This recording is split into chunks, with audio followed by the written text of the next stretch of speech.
At age 56, when looking back on Mariano Rivera's career, baseball history unfolds with numbers and accolades that are almost impossible to repeat. 19 seasons wearing the New York Yankees uniform, 652 saves, the most in MLB history, 5 World Series championships, 13 All-Star selections, the 1999 World Series MVP award, and an almost surreal postseason ERA of 0.70, where the fiercest pressure in the sport often crushes even the biggest stars. He was the only closer who made opponents step into the ninth inning feeling the game was already over before the ball left the pitcher's hand. The symbol of absolute precision with a cut fastball that became legendary, simple enough that everyone knew it was coming, yet perfect enough that no one could stop it.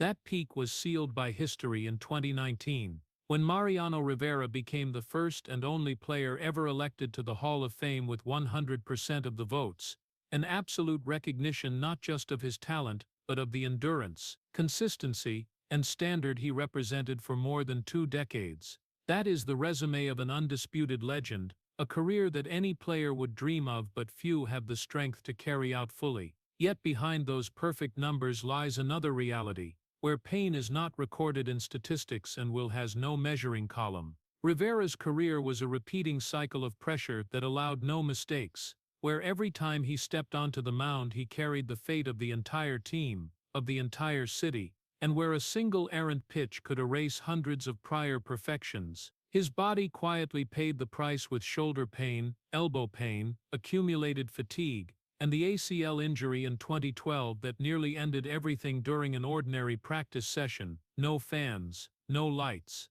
But it was in those moments that Rivera's will shone clearest. No complaints, no blame, no seeking pity, only quietly recovering, returning, and fulfilling his duty one last time the way he had done his whole life. His pain was not collapse, but the prolonged burden of perfection, and his will was not in the final pitches, but in accepting the full cost while still preserving the calm, faith and dignity of a man who never allowed himself to fall. If you want to continue following the story behind Mariano Rivera's perfection, please hit subscribe so you don't miss the next chapters. Panama is not a place where people learn to dream, it is a place where people learn to endure, and Mariano Rivera was born right into that kind of space, in Panama Viejo, where the salt sea, harsh sun and poverty were not temporary circumstances but the obvious condition of life. His childhood was not tied to neatly lined ball fields or patient coaches explaining the future, but to the sound of old boat engines, the smell of motor oil, worn torn fishing nets, and young hands that had to get used to labor before they could get used to dreams. His father was a fisherman and mechanic, a hard-working man who taught his son how to work before teaching him how to hope, while his mother quietly carried the family in a rhythm of life, where every effort was only enough to survive the next day. There no one asked a child what he wanted to be when he grew up, because that question sounded as luxurious as an unnecessary dream. The only thing that mattered was whether tomorrow there would be enough to eat, enough strength to keep working. Rivera grew up in that context, where the concept of dream was never named, and because it was never named, it was never nurtured. From a very young age, Rivera learned to help the family, mending nets, carrying things, standing for hours under the harsh sun without any real notion of rest. The afternoons of the little boy did not pass in sports classes or scheduled practices, but in the monotonous repetition of labor and responsibility. Baseball came to Rivera not as a pre-charted path, but as an incidental game between work hours, a rare gap where he could throw a homemade ball and momentarily forget the fatigue of his young body. No one told him that it could be his future. No one stood on the sidelines of the makeshift field to clap or encourage. The game simply existed because it made time pass faster, not because it promised anything. In that silence, Rivera learned the first lesson of his life: do not wait for anyone to allow you to dream, because they might never do so. The poverty of his childhood did not just take away comfort from Rivera, it also took away the right to expect anything. In other places, children are encouraged to believe they can become anything. In Rivera's Panama, that belief was replaced by a far harsher reality: do your part well, don't complain, and don't hope too far. The boy Mariano grew up in the absence of praise, not because he didn't deserve it, but because in that world, praise didn't make dinner any fuller. It was in that circumstance that a quiet, enduring character was formed. Rivera did not learn to resist, did not learn to demand. He learned to accept, to see fatigue as normal, to see silence as part of life's discipline. The early suffering of Rivera did not take the form of a dramatic event. There was no explosive moment for outsiders to easily recognize. It was a slow, continuous undercurrent where each passing day was like the one before, and each day taught him that life owed him no explanation. No one sat down to tell him that this hardship might lead to something better, that some escape was waiting ahead.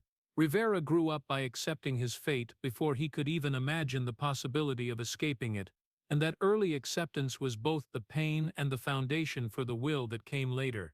When you learn not to expect, you also learn not to be disappointed, but in return you carry within you a silence that's hard to name, a void where dreams should have existed.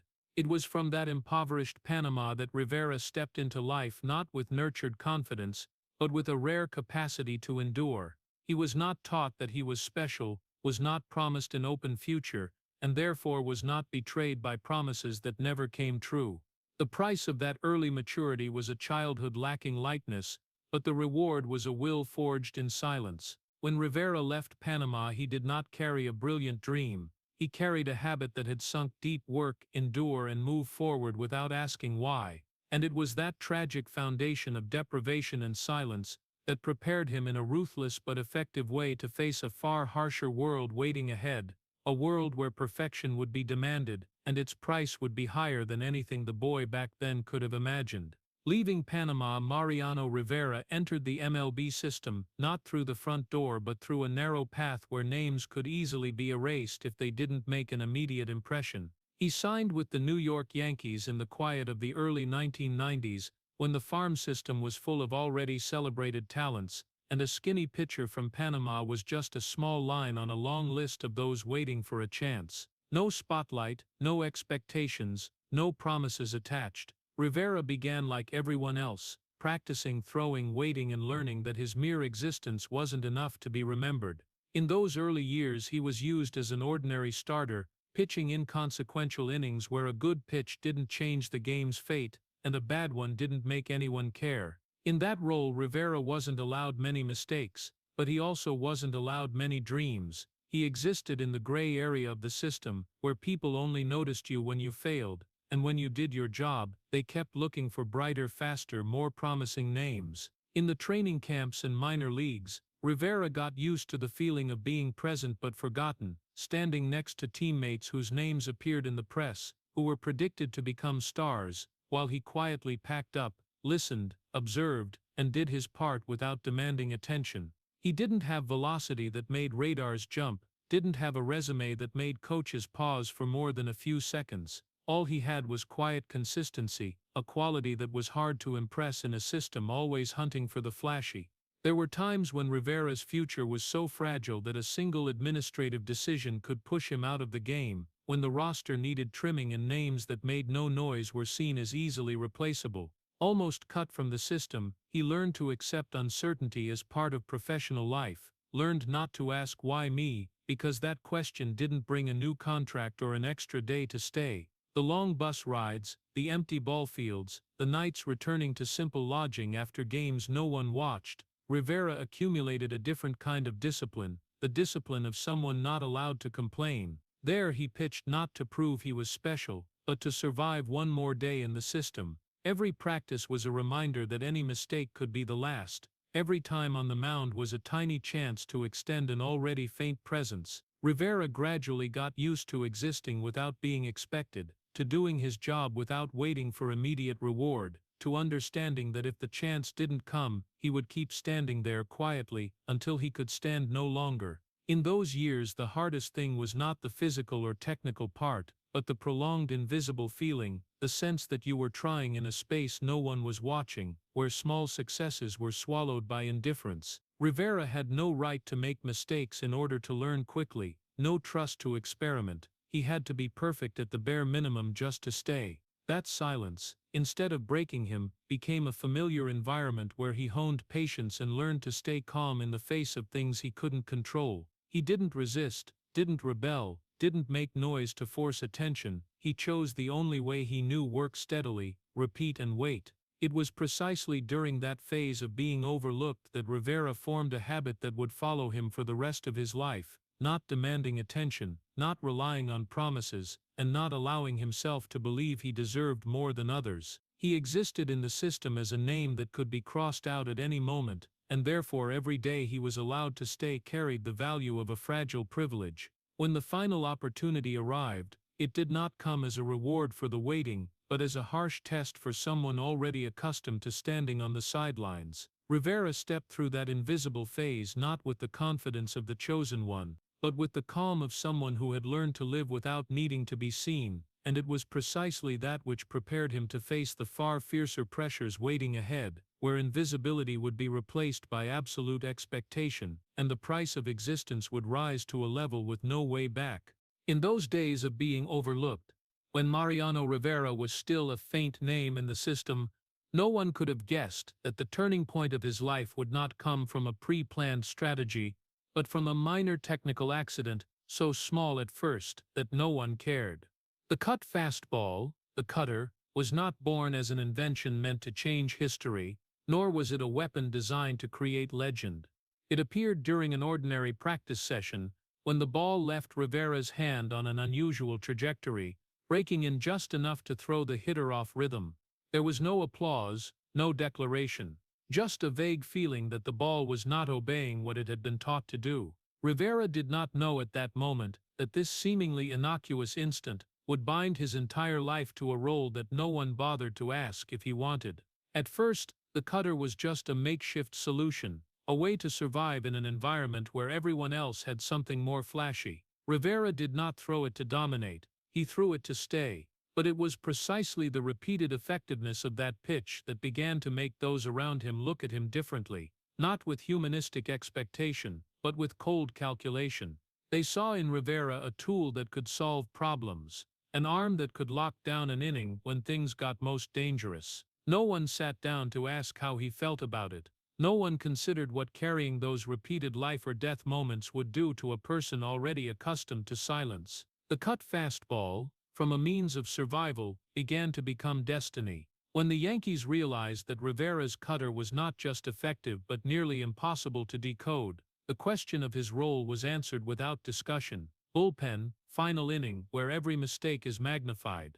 Rivera was not asked if he wanted to become the closer, because in that world, personal desires mattered less than the collective need. He stepped into the new role not with the excitement of promotion, but with the calm of someone accustomed to receiving a task and completing it without argument. From that moment, Rivera's professional life was reduced to a single pitch, a movement repeated to the point of obsession, where creativity had no place, and emotion had to be hidden behind a mask of composure. The cutter did not just change how others saw Rivera, it changed how he saw himself. Every time he stepped onto the mound, he understood that everything expected of him was contained in the ability to reproduce that pitch perfectly. No one cared how tired he was, how many games in a row he had pitched, or what it felt like to stand in front of tens of thousands knowing that one slip could turn him from hero to villain.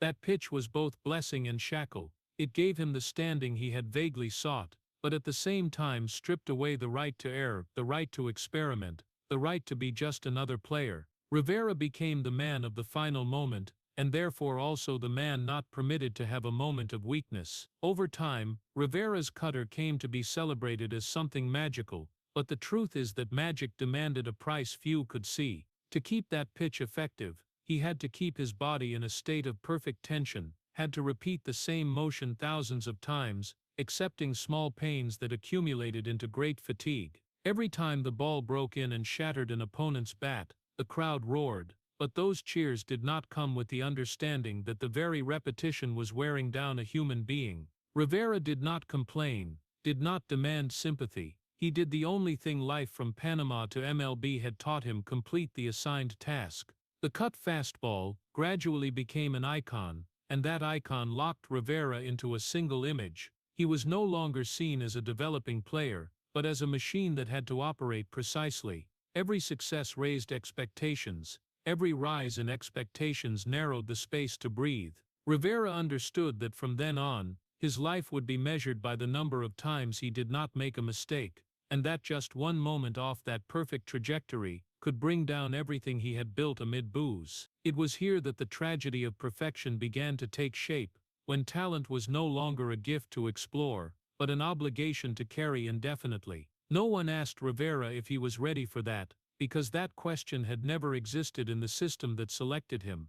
The cutter appeared by chance, but the way it bound his life was entirely deliberate. From that moment, every pitch was not just a sporting action, but a silent commitment that he would not disappoint anyone. And it was that silent commitment, repeated through the years, that turned talent into shackles, and turned a man accustomed to invisibility into the center of unrelenting pressure, where perfection was no longer a choice, but the condition for existence. When the closer role was placed on Mariano Rivera's shoulders, it was not a romantic honor, but a professional sentence signed in silence. Rivera stepped into the bullpen, as if entering a room where emotions were left hanging outside, where everything human, doubt, fear, fatigue, was considered a luxury. There no one waited for him to tell his story, they only waited for one result: the game had to end.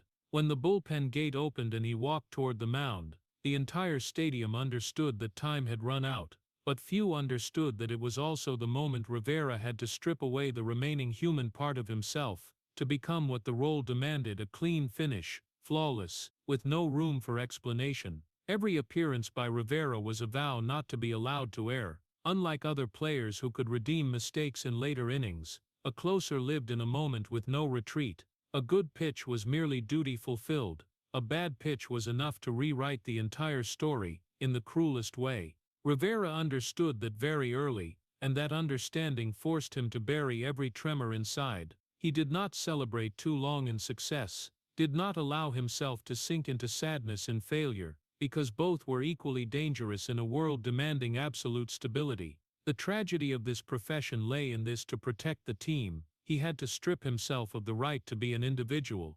The bullpen was not a place to relax, it was the waiting room for life or death decisions. Rivera sat there, listening to his own heartbeat blend into the vague noise from the stands, knowing that with just one signal, he would have to step out and carry everything. No one asked how many days in a row he had pitched, if his shoulder hurt, if his mind was tired. Those questions did not exist in the dictionary of the role.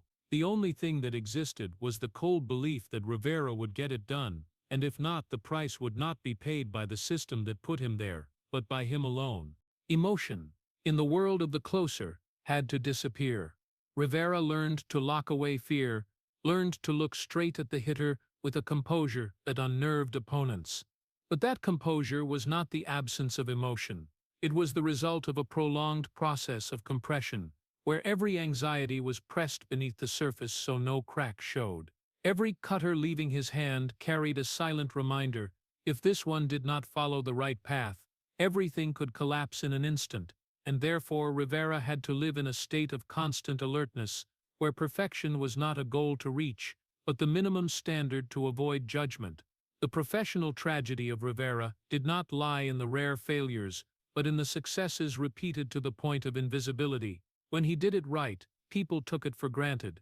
When he did it wrong, people treated it as a shock to dissect, remember, and repeat. No one remembered you when you did it right, they only waited for you to do it wrong. That unwritten law hung over every time Rivera stepped onto the field, making him understand that his legacy was always on the brink of being redefined by one off-rhythm moment. The fairness of statistics could not save the human sense of injustice, when hundreds of perfections could be overshadowed by a single pitch that went wrong. In that role, Rivera became the one who carried responsibility for everyone. When the team won, the victory belonged to the collective. When the team lost in the final inning, the loss had a specific face. He accepted it not with resistance, but with the discipline forged from Panama: work, endure, and continue. But every endurance left an invisible mark. The tension accumulated in his body, in his mind, in the long nights after games when the cheers had faded, leaving only silence and the repeated question, will I still be able to do it next time? The closer role also forced Rivera to live with a special kind of loneliness. He did not share that burden with anyone, because in the clubhouse, everyone had their own part, and his part was to end it all so they could breathe easy. That loneliness was not loud, it was a subtle separation, where you stood at the center of every expectation, yet faced the consequences alone. Rivera learned to carry loneliness like part of his uniform, putting it on every time he took the field, taking it off when the game ended, and putting it back on the next time, repeating the cycle without end. Gradually, that role shaped the way Rivera saw the world. He did not allow himself to be swept up in fleeting emotions, did not let victory overwhelm him, did not let failure shake him. But the price of that control was prolonged mental fatigue, something not measured by ERA or save totals. It showed in the slower way he walked off the field, in the quiet way he sat after games, in the way he prayed, not for more glory, but for enough strength to continue. When Rivera became the closer, he stepped into a role where the human had to give way to function. The game had to end, emotions had to disappear, and history only accepted two states: perfection or failure. That was a professional tragedy that needed no tears to be named, a tragedy written in ruthless consistency, where every success was merely a postponement of judgment, and every mistake could become the final definition. And Rivera, in his almost austere calm, accepted that role as a duty, carrying it through the years, not because he felt nothing, but because he understood that in this world, some are remembered precisely because they learned they were not permitted to be human. October in baseball is unlike any other stretch of time, and for Mariano Rivera, it was not a season of glory, but a season of suspended sentence. When the calendar turned to postseason, the air around the stadium grew thick, as if the entire city was holding its breath, waiting for a moment they both craved and feared. The screams from the stands were not just cheering, they were physical pressure, crashing down on the man who had to step out in the final inning, where every mistake was magnified into history. Rivera understood that October was not for those who still hesitated, and he also understood that from that moment, his emotions no longer belonged to himself, but to the millions waiting for a perfect ending. When the bullpen gate opened in playoff games, Rivera walked into an almost surreal space. The sound erupted, the lights blazed, tense faces followed every step he took. There he did not just represent the team, but the faith of an entire city that had placed all its hopes on his ability to not err. The whole city held its breath as he took the ball, and that very held breath choked off whatever remained of the human inside. There was no room to think about fear, about the possibility of failure, or about the consequences if the pitch did not go where it should. Rivera had to step out as if he did not know fear, as if the pressure did not exist, because even a flicker of hesitation would mean history would show no mercy. Postseason baseball is where memories are preserved the longest, and Rivera understood that better than anyone. A pitch in October was not like a pitch in June or July. It carried the past, present, and future of an entire season. If it succeeded, that moment was framed in collective memory as proof of greatness. If it failed, it became a stain recalled every time your name came up. Rivera lived with the awareness that every mistake, no matter how small, could become a headline, a clip replayed endlessly, a story retold as evidence that even the most perfect could break. That pressure did not come once and leave, it repeated year after year, each playoff adding another layer of tension on top of the old, eroding the spirit in a slow but irreversible way. In those Octobers, Rivera had no concept of a regular game. Every time he stepped onto the mound was a confrontation with history itself waiting to judge. He had to keep his breathing steady, his eyes calm, his arms stable enough to reproduce the pitch the whole world had come to know, even as his body began to protest. The stadium roared, but inside him was a taut silence, like a stretched string, where every emotion was compressed so as not to disrupt the motion. Rivera did not allow himself to think about tomorrow, about whether he would have enough strength for the next game. He existed only in the present, in the moment where everything could collapse if he loosened his grip. The pressure of October came not only from the opponents, but from the very expectations Rivera had built with years of prior perfection. The more he succeeded, the heavier the burden, because repeated perfection did not bring leniency, it brought the demand to keep being perfect. Rivera understood that he was not granted the privilege of being ordinary, he was not allowed an off day. Every playoff game was a reminder that he had placed himself in a position with no retreat, where consistency became a moral obligation more than a professional goal. The nights after games, when the stands emptied and the cheers faded to echoes, Rivera faced the consequences of that repeated pressure. His body ached, his mind was exhausted, but there was no space to release it. He could not unload the burden with complaints, because in the world of winners, complaining was seen as weakness. Rivera learned to carry that fatigue into the clubhouse, into the hotel, into the quiet nights of prayer, where he did not ask for victory, but for enough calm not to break before the next game. Pressure kills the human not with one hard blow, but with the steady repetition of endless tension, and October was the ideal environment for that erosion.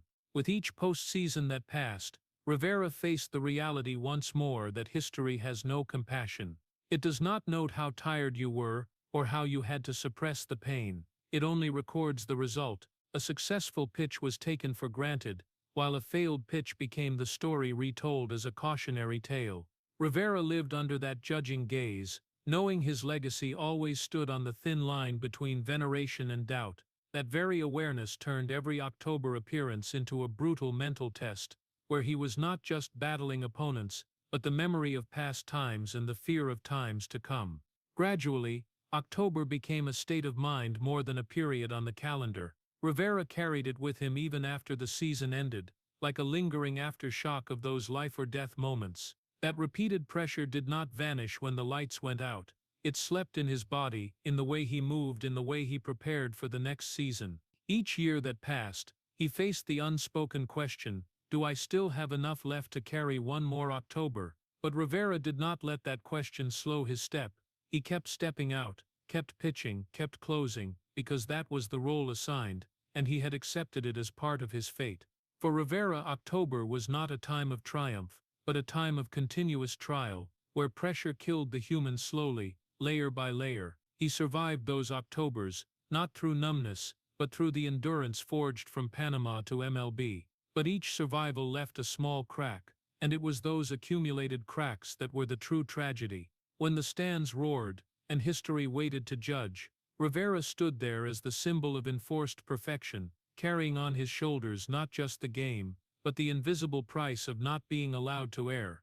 And in that ceaseless repetition, October became the place where his career reached its peak, and at the same time, where his spirit was slowly, silently crushed under the weight of expectations that never lessened. After those breathless Octobers, when the lights went out, and the stadium returned to silence, Mariano Rivera returned to a different space. No screams, no scoreboard, just family waiting in a steady and patient rhythm of life. His marriage was solid, steady enough that it needed no proof, but that very steadiness carried the outline of a quiet loneliness. Because to keep a family standing when the schedule stretched endlessly, someone had to learn to wait, and someone had to learn to be absent. Rivera was accustomed to carrying responsibility on the field. In private life, he carried another, being the pillar through stability, even when that stability was paid for with gaps not easy to name. The absent dinners were not loud or dramatic, just the repeated empty chair following the schedule. The family understood, and that very understanding made the absence heavier. No one blamed, no one resented. That silent agreement was both support and a mirror reflecting the price of the career. Rivera walked into the house after long trips with the hotel, smell still on his clothes, carrying the fatigue of final innings, and trying to fit himself back into a rhythm that had continued without him. He learned to be present quickly, to love quickly, then leave again, because that was the only way not to disrupt a routine that had been forced to get used to his absence. The incomplete moments of fatherhood did not arrive as clear tragedies, they appeared as missed occasions, practices without cheering, stories told over the phone. Rivera did not abandon his family, he was simply often not there at the right time. That was the subtle but bitter difference. When children grew up with a schedule dictating life, they learned to wait, just like the whole city waited for him in the ninth.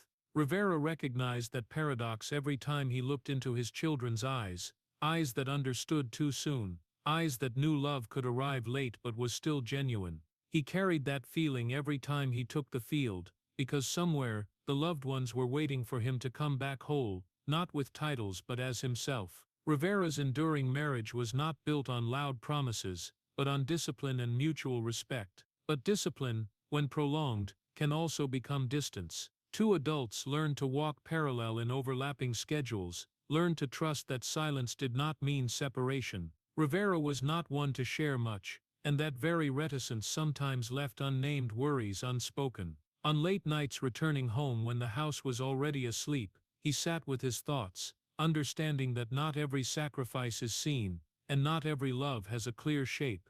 The private tragedy of Rivera had no headlines, no audience, no replayed clips. It unfolded in small moments, a hurried call, a cold meal, an unsaid apology because both understood. He did not complain, because family was not the place to unload professional burdens. He kept the home as a refuge, even when he only passed through briefly. But that restraint had its price: emotions compressed, personal desires postponed indefinitely, quiet questions about whether belated presence could make up for prolonged absences. There were mornings Rivera left the house while everyone slept, and evenings he returned when everything had quieted. In that gap, the family lived on, grew on, and he witnessed that growth in disjointed pieces. No one blamed him for choosing his career. He did not allow himself to blame fate either. But that calm did not erase the feeling that some moments pass only once and he was somewhere else when they happened. Rivera learned to accept that as part of the unspoken contract that perfection demanded. If you want to carry the final moment for the whole team, you must also accept missing the first moments in your family. When looking back, Rivera understood that sacrifice is never broadcast live. There were no cameras capturing the worried nights of those waiting at home, no commentators analyzing the patience of those who waited. The world only saw the results on the field, while the family saw the entire process behind the scenes. He owed more gratitude to that patience than to any title, because it was the quiet foundation for every time he stepped onto the mound with that composure. Without those people always waiting at home, that composure would have been nothing but an empty shell. In his private life, Rivera did not seek loud compensation. He chose a simple way of living, being fully present when he could, and respecting the gaps that could not be filled. The tragedy of his private life did not lie in breakdown, but in the prolonged trade-off, trading time for responsibility, trading moments for stability. It was a quiet tragedy, without climax, without a neat conclusion, only the mature acceptance of those who understood that love sometimes means waiting, without needing to be seen.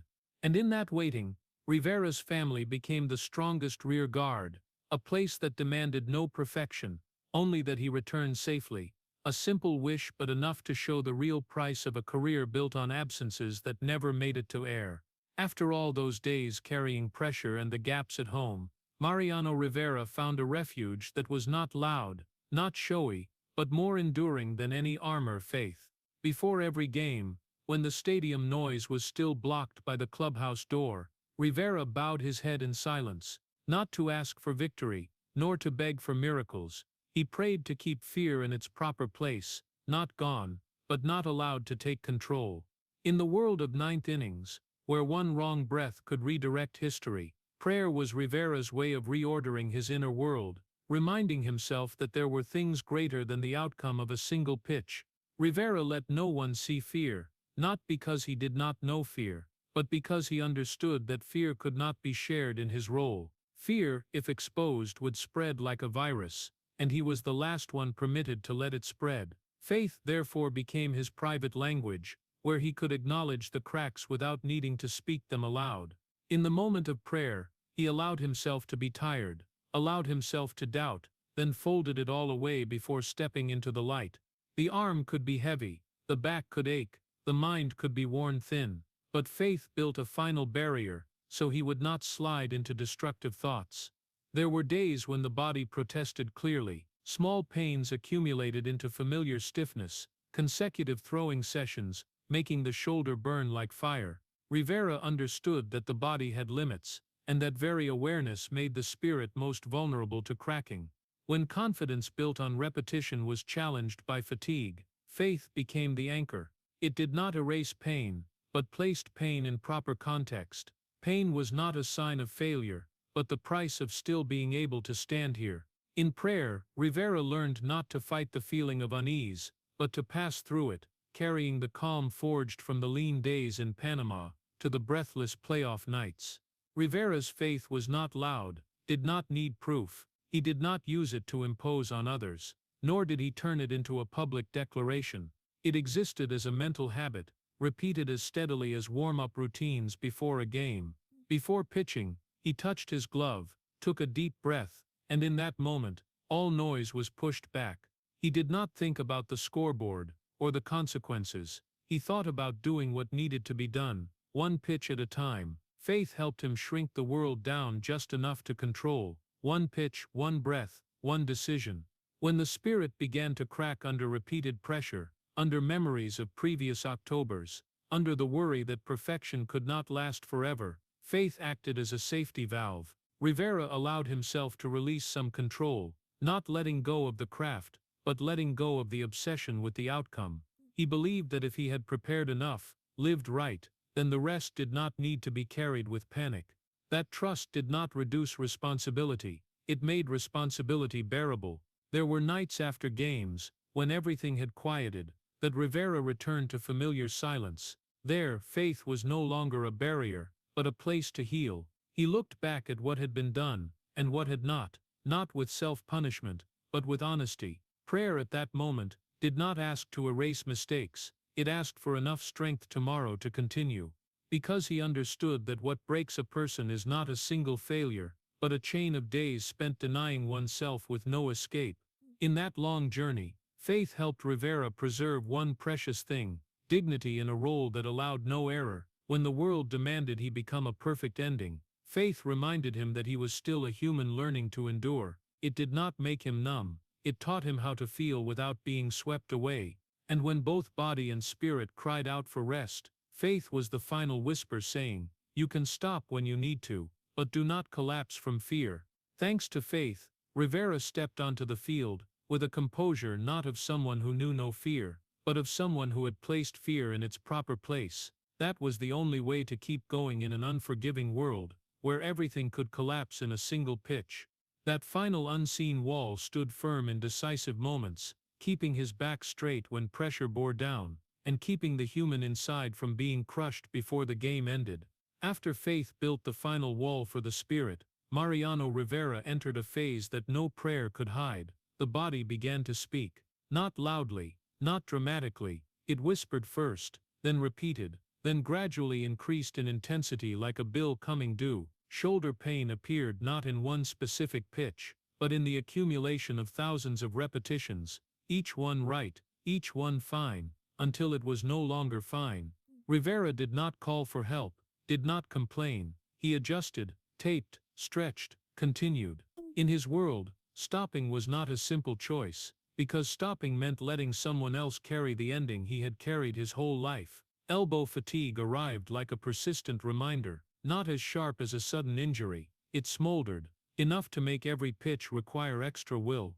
Rivera understood the difference between dangerous pain and acceptable pain, and he chose acceptance, not because he disregarded his body, but because he understood the system waited for no one to fully recover.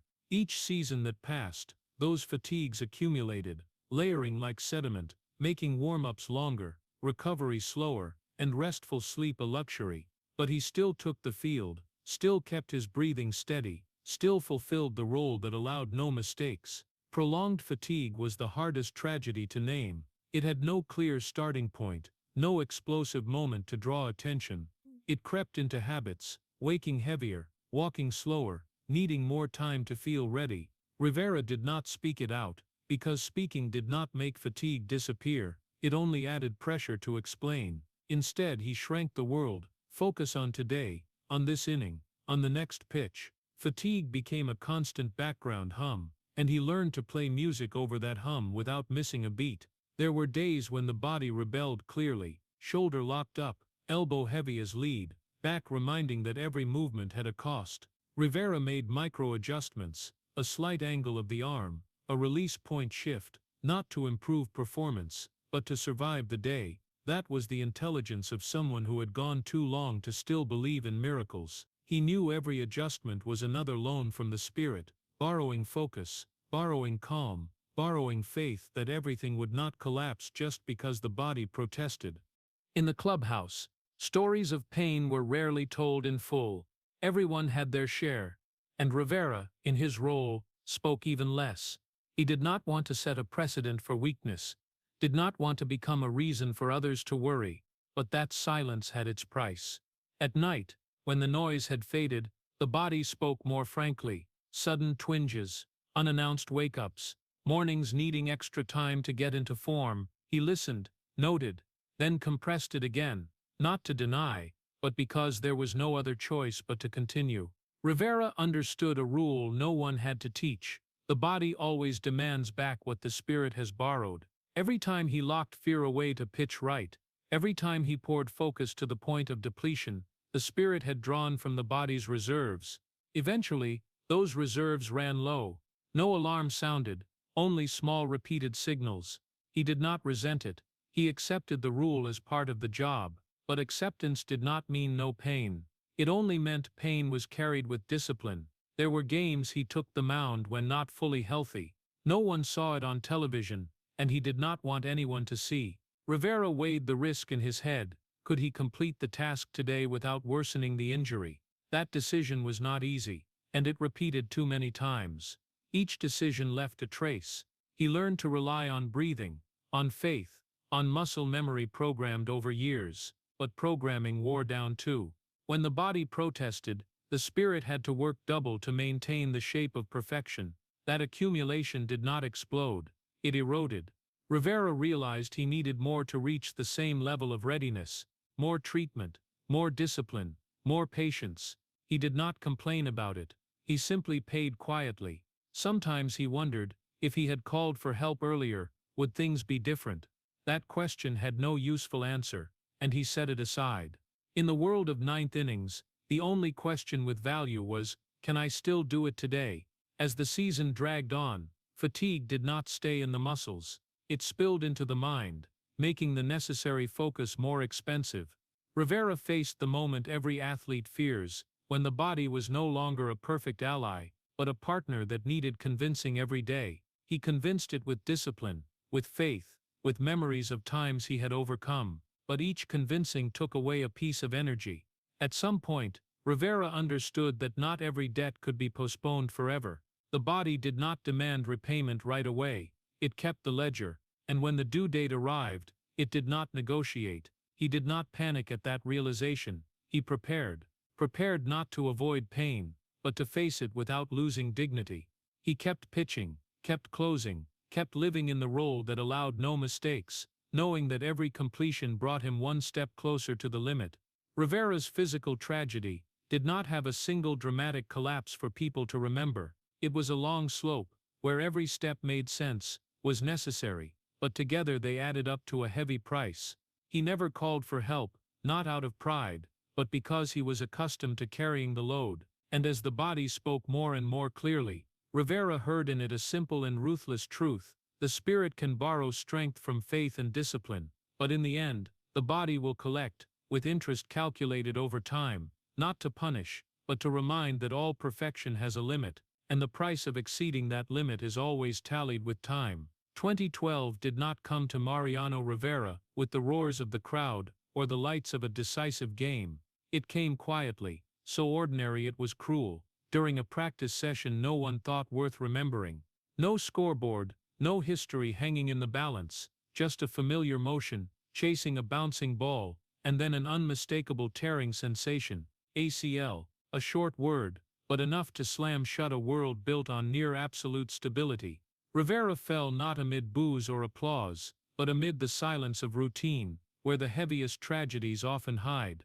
That moment carried none of the grandeur of a big stage. It was raw, nameless, and therefore more terrifying.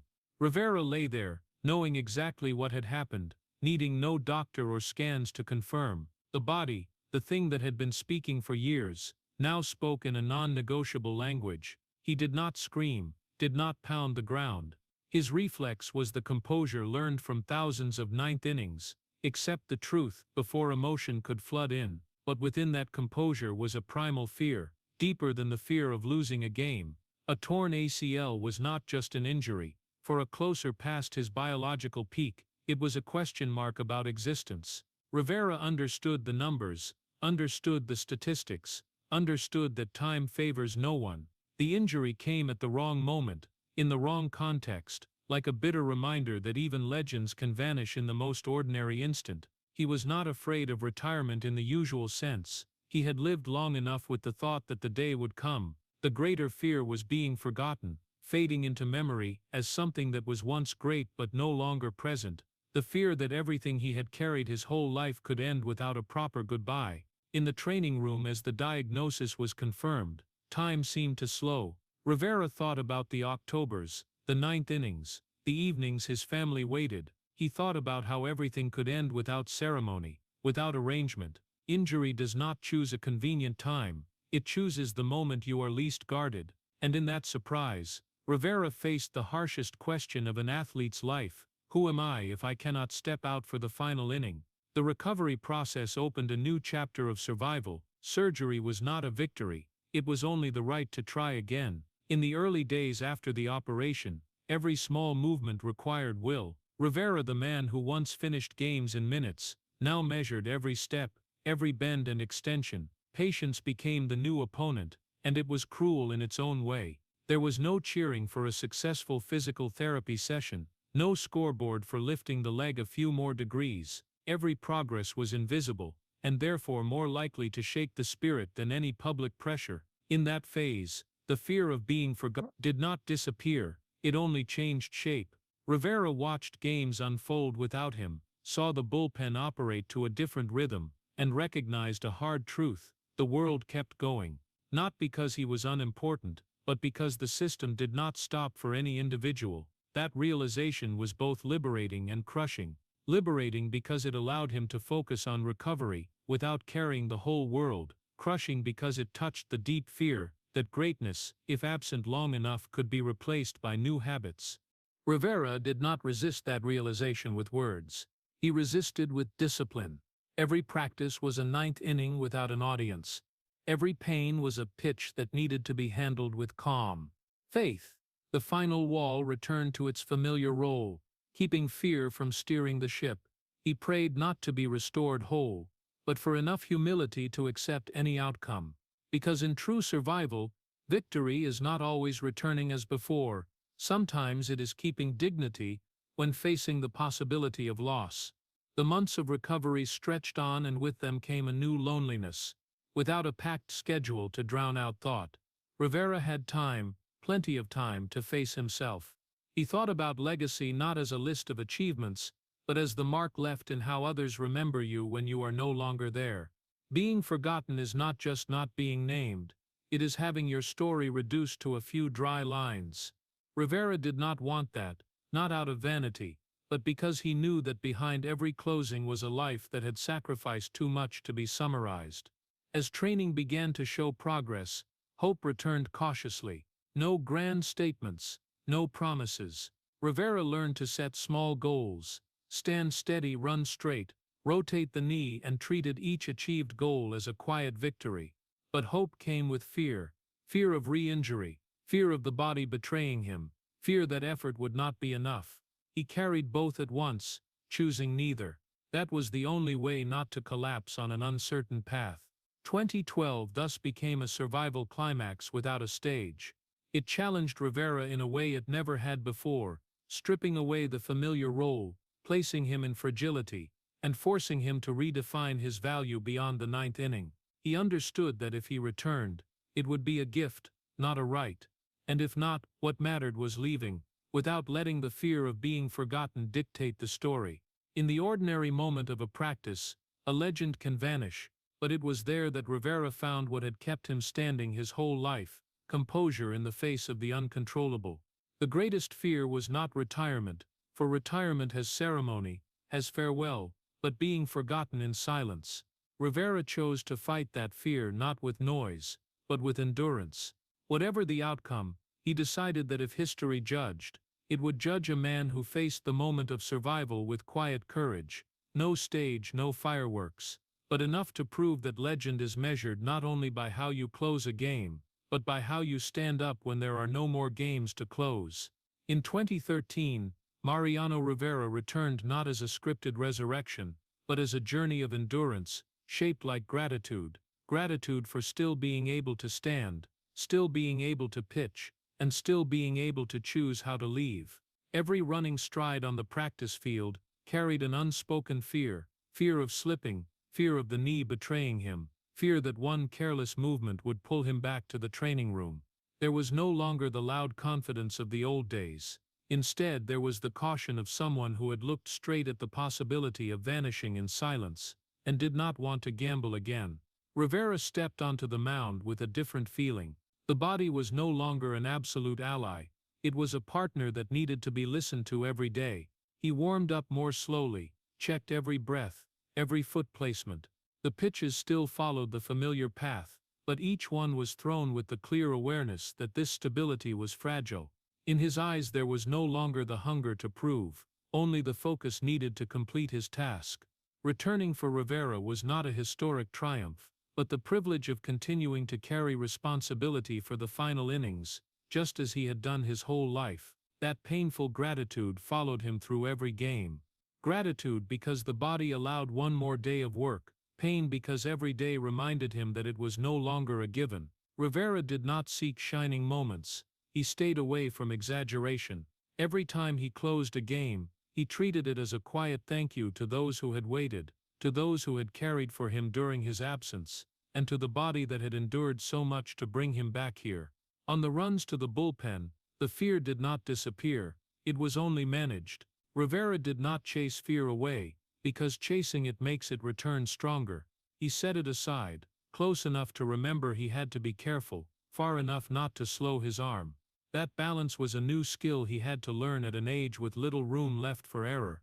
He understood that just one moment of carelessness could end the story in a way no one wanted. No goodbye, no ceremony.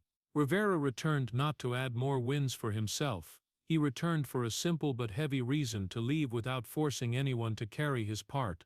For him, responsibility did not end with injury. It ended when he could hand over the role fully, without leaving an unexpected gap.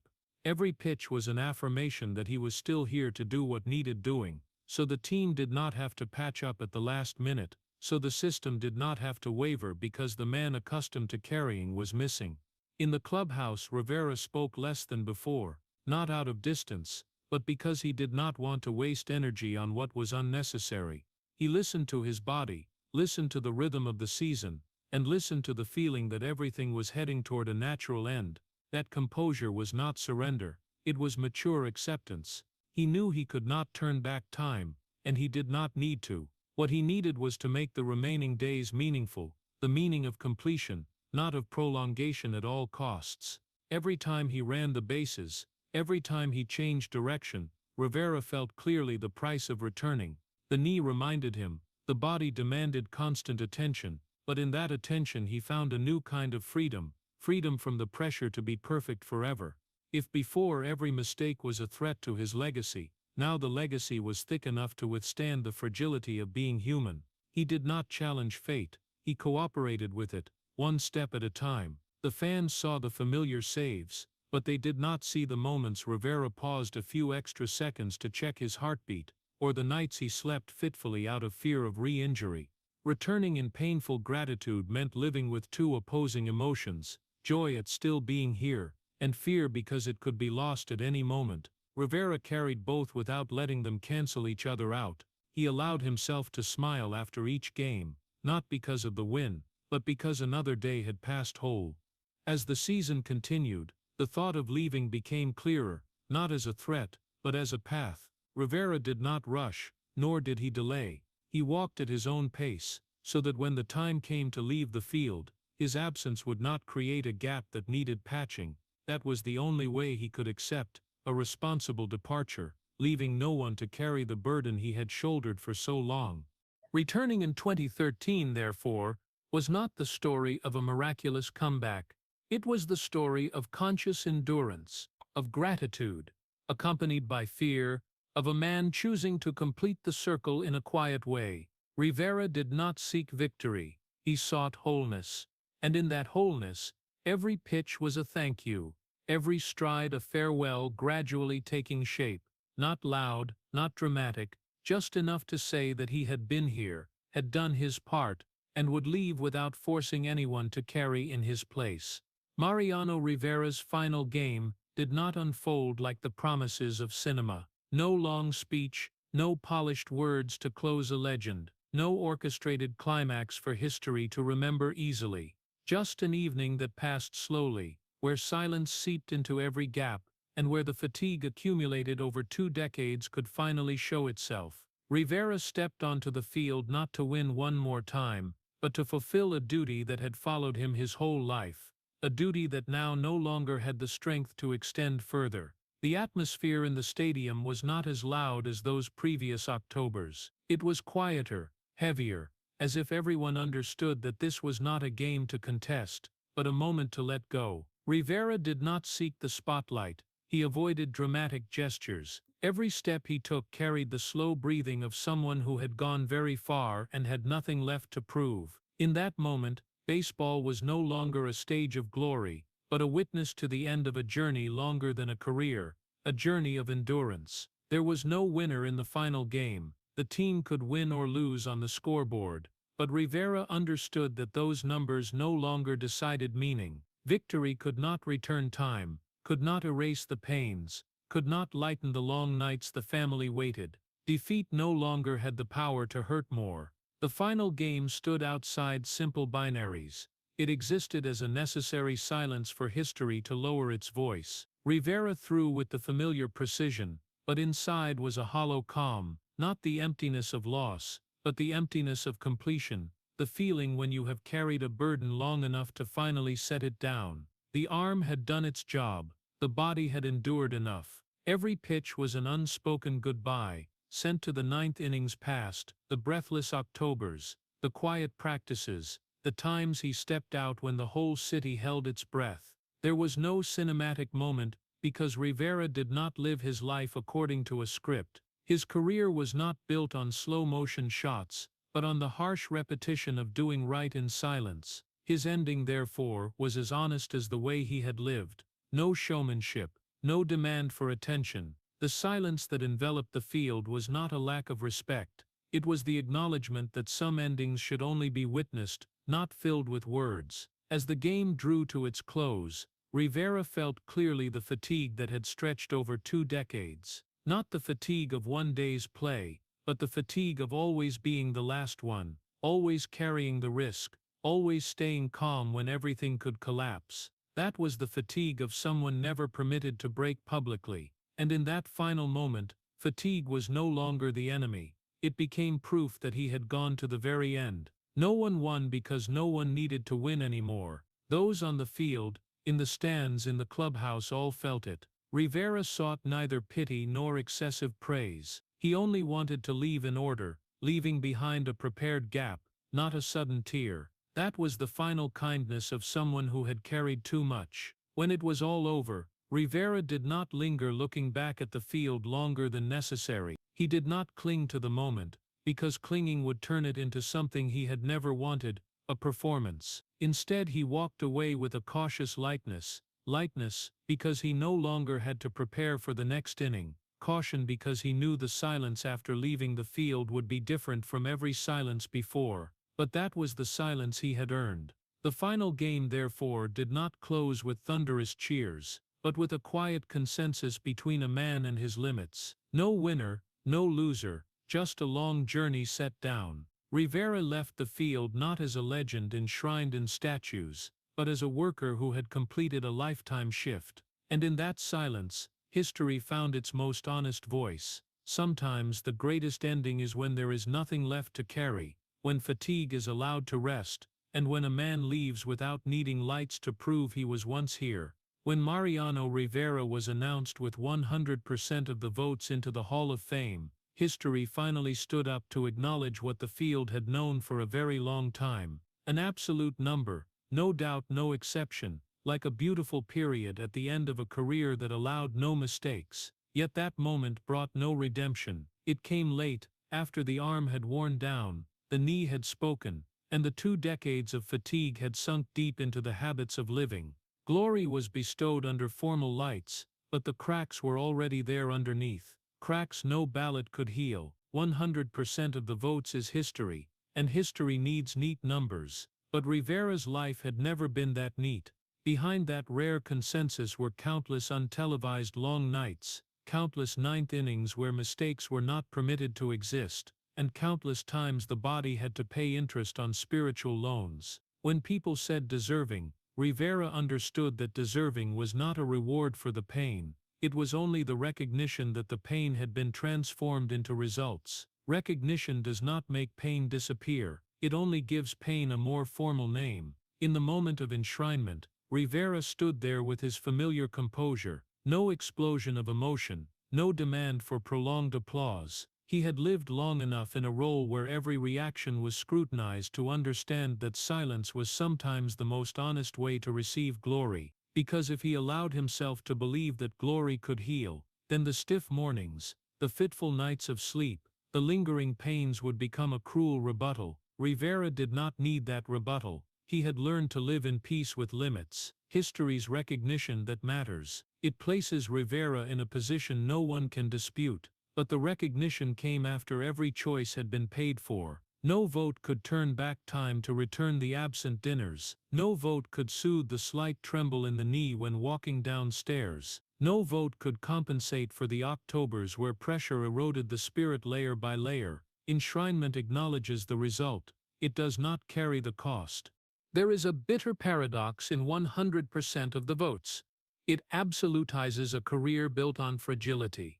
To reach that consensus, Rivera had to accept living on the no-mistake line, a line not meant for ordinary humans. When the absolutization was complete, the price had been paid in full. History arrived on its schedule, but the body did not wait. The body had spoken long ago, and now it continues to speak, regardless of bronze plaques or polished speeches. Rivera did not resent the glory coming late.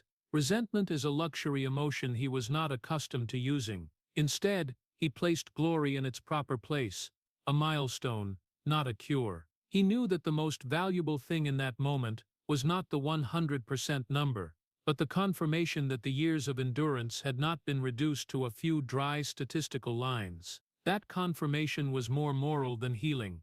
It said that the way he worked, the way he endured, the way he left, had all been seen. When the lights dimmed, Rivera returned to a slowed rhythm of life. There, no packed training schedule, no ninth innings waiting, just a body that needed to be listened to, a family that needed presence, and time, something glory could not buy back. He walked with the caution of someone who understood that every stable day was a privilege. The Hall of Fame could hang his name forever. The body needed daily care. Those two things did not contradict. They simply belonged to different worlds. Perhaps the hardest part was learning to live after being called perfect. When history had sealed it, every ordinary movement suddenly became very human. Rivera accepted that with unperformed humility. He did not try to maintain an untouchable image. He allowed himself to be tired, allowed himself to be slow, allowed himself to hurt. Glory did not save, but it permitted a truth to be spoken without misunderstanding. That behind the perfection was a man who had paid the full price. 100% of the votes is history's thank you, but that thank you doesn't replace the small things Rivera needs to keep living. A morning without pain, an evening of peaceful sleep, a step taken without fear. He understands that, and it's precisely that understanding that makes the moment of honor feel quiet and subdued, not because there's a lack of joy, but because joy has learned to stand beside pain without denying it. Glory arrived too late to save him, but it came just in time to complete a moral circle. It says that career was seen in full, not just through the numbers, but through the way it was carried. And when Rivera steps down from the podium of honor, he carries the most important thing, not a cure, but the careful peace of someone who knows he lived true to his role, even if the price of living true was never reimbursed. After the spotlight fades, Mariano Rivera steps into a life no longer hidden behind a schedule. The body bears the marks, and time is no longer measured in innings. The lingering pains don't need an audience to exist. They show up in slow mornings, in cautious steps down the stairs, in the way he rises from a low chair, and has to pause a few beats to listen to his knee. Rivera doesn't complain, he acknowledges. He acknowledges that every stable day is a fresh agreement between will and limit, and that limit is not failure, It's the condition for continuing to live without trading away more. His rhythm of life slows deliberately. No more alarms tied to flight schedules. No more countdowns to the ninth inning. Instead, there are mornings with just enough sunlight, longer stretching sessions, short walks chosen for safety rather than speed. Slow not because of weakness, slow because of understanding. Rivera understands that his body has paid enough interest on the 2-decade spiritual loans, and now the kindest thing he can do is not demand more. That kindness isn't showy, it happens in small daily decisions, repeated without needing witnesses. The memories remain heavy, not memories of victories, but memories of responsibility. The ninth innings don't vanish just because a plaque hangs in the Hall of Fame. They return on quiet nights, when the silence grows thick enough for memory to open the door. Rivera doesn't run from those memories, he places them where they belong, like chapters already read. No need to reread them to prove their worth. Certain images come and go, the distant roar, the blinding lights, the feel of the ball leaving his hand on the perfect trajectory. He lets them pass without clinging, because clinging would turn peace into heavy nostalgia. After the spotlight, Rivera learns a lesson harder than any on the field: how to live without needing to be honored. Honor, he knows, is the language of the crowd. Peace is the language of life. He chooses life, chooses meals without hurry, conversations not interrupted by game time, family moments that no longer have to wait, chooses to be fully present, not through intensity, but through steadiness. It may sound small, but for someone who lived by final moments his whole career, steadiness is a fresh privilege. The body, even when cared for, still reminds him, some days are good, some are hard. Rivera doesn't compare. Comparison is a habit of competition. Life needs a different measure. He measures days by how long he can walk without pain increasing, measures evenings by whether he can sleep through the night. Those measures don't appear on stat sheets, but they determine the quality of peace. And peace for him isn't the absence of pain, it's the ability to live alongside pain without letting it define him. Sometimes people still call his name, still want a comment, a moment of appearance. Rivera responds when needed, but he doesn't chase it. He doesn't reject the world, he just sets boundaries. Those boundaries protect the new rhythm, a rhythm that doesn't need to prove anything, doesn't need a finale. Within those boundaries, he allows himself to be an ordinary man, some days tired, some days joyful, some days nothing special. That ordinariness was once a luxury, now it's the goal. The lingering pains serve another purpose: reminder that the career really happened, not as a legend retold, but as a chain of workdays with real consequences. Rivera doesn't romanticize the pain, he respects it as evidence. Evidence that he went to the very end of a role that allowed no mistakes, and left without passing the price on to anyone else. In that respect lies a quiet freedom, freedom from having to explain why he's slower now, freedom from having to maintain an untouchable image. When the spotlight dissolves, what remains isn't emptiness, it's a space wide enough to breathe.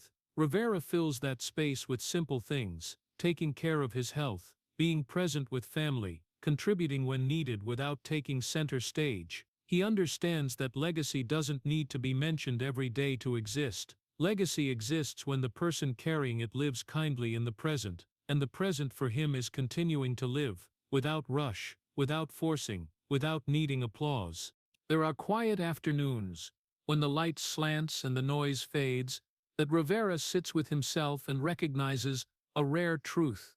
Peace is not the reward of glory, but the result of stopping at the right time. Stopping not out of fear, but because it's enough. Enough ninth innings, enough pressure, enough standing before judgment. After everything, he doesn't need one more beautiful ending. He needs ordinary days that can repeat.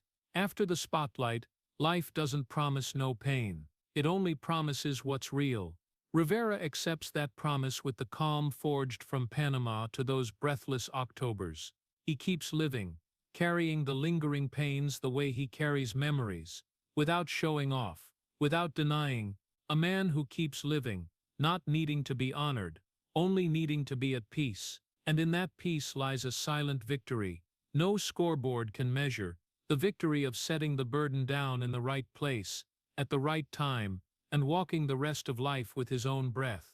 At the end of that road, Mariano Rivera doesn't stand on a high podium, doesn't raise his hand to wave at the crowd, doesn't wait for a pre-written closing moment for history to easily digest. He stands somewhere else, quieter, lower, more real. There's no final victory to celebrate, no miracle to erase what's been lost. Just one truth laid down: after many decades, he didn't collapse, but he paid the full price. Rivera was never someone who chased climaxes. His career wasn't built on emotional explosions, but on the cold repetition of duty, and so his ending doesn't take the shape of liberation. It feels more like a longer exhale than a cheer, a quiet acknowledgement that the body worked too long, the spirit strained too hard, and the man inside waited too many years to finally set the burden down. There is no final victory, because Rivera had already won enough, in a way where winning no longer means release. The titles don't make the nights sleep deeper, the applause doesn't make the knees hurt less, the words of honor don't give back the family evenings he missed, the Octobers where pressure ground down layer after layer of spirit. In the end, victory was no longer what he needed. What he needed was to stop at the right time, so the rest of his life wouldn't keep being consumed by the standards he'd lived under for too long. There is no miracle, because any miracles, if they ever existed, happened much earlier, when a poor boy from Panama learned not to complain, when an invisible name in the MLB system patiently waited, when a chance pitch became destiny. Those miracles weren't free. They demanded prolonged, repeated trade-offs, until nothing was left to trade except the body itself and peace. By the final stretch, Rivera wasn't hoping for any more miracles. He just hoped everything could stop without more sacrifice. What makes this story tragic isn't that Rivera failed. On the contrary, it's precisely because he didn't fail. He did it right for too long, right to the point where there was no room left for the human being to be allowed to tire. He lived in a role where perfection was obligation, where every success was taken for granted, and every mistake could become a life sentence in memory. It was a quiet but cruel kind of existence, where you're not allowed to collapse because too many people depend on you standing firm. In this final stretch, Rivera doesn't need the protection of legend. The legend has done its job. What's left is a man who knows very well the price of not collapsing. Not collapsing doesn't mean not hurting. It only means you've learned to carry the hurt far enough that it doesn't break everything around you. Rivera carried the hurt so far that it became part of the structure of his life, present but not dominant, reminding but not ruling. When history looks back, people will talk about the numbers, the ninth innings, the Octobers. But the real story lies elsewhere, in the patience stretched over more than 2 decades, in the times he stepped out when his body had already sent stop signals, in the moments he chose duty over safety. Rivera didn't choose the easier path, not out of pride, but because he'd been forged to believe that was the only right way. And the price of that belief is the exhaustion no title can erase. This epilogue doesn't ask for pity. Rivera never needed that. It also doesn't ask for more honor, because honor that arrives late doesn't lighten the road already traveled. The only thing this epilogue confirms is a truth that needs to be stated clearly. Endurance isn't always victory. Sometimes it's just the way one person finishes their part, without letting the burden fall on anyone else's shoulders. In the end, Mariano Rivera doesn't stand there as an untouchable icon. He stands there as a man who has endured enough. Enough pressure, enough duty, enough silences in the face of pain. And it's that very enough that becomes the most honest ending. Not grand, not redemptive, just a period placed in the right spot after a sentence that's gone on longer than normal. He didn't collapse, but he paid the full price. And sometimes in a world that always worships victory, that's the hardest truth to accept, but also the most human one. The story of Mariano Rivera leaves behind a quiet but persistent sadness, because it doesn't tell of collapse, it tells of the price of never being allowed to collapse. From a childhood of poverty in Panama, where he learned labor and silence before he even understood what a dream was, to the years seen as a there but forgettable name in the MLB system, Rivera was forged in invisibility. When the cutter pitch appeared and turned him into a closer, talent didn't bring freedom. It chained him to a role where every step onto the mound made a whole city hold its breath. The Octobers in the postseason, the ninth innings with no way back, and the ruthless rule that doing it right is taken for granted, doing it wrong is remembered forever, wore down his spirit over the years. The greatest tragedy wasn't just on the field. The missed dinners, the incomplete moments as a father, the ACL injury in 2012 that happened during an ordinary practice session, then the comeback in 2013 full of fear, all of it shows that Rivera wasn't chasing glory, he was just trying not to let anyone else carry his load. Even when he received 100% of the Hall of Fame votes, that historical recognition couldn't heal the body or give back the lingering pains after the spotlight faded. The lesson for the American people is right here. Society glorifies endurance and perfection, but rarely looks straight at its human cost. Rivera reminds us that success isn't free, that prolonged responsibility can become an invisible burden, and that peace is sometimes worth more than any victory. He didn't collapse, but he paid the full price, and the greatest honor isn't titles, but allowing people like him to stop, to slow down, and to keep living in peace. If the story of Mariano Rivera makes you pause and think about the real price of greatness, please subscribe to the channel to join us on these human journeys behind the legends. Thank you for listening all the way to the end, and see you in the next video, where we continue to look straight at the truth, not just at the spotlight.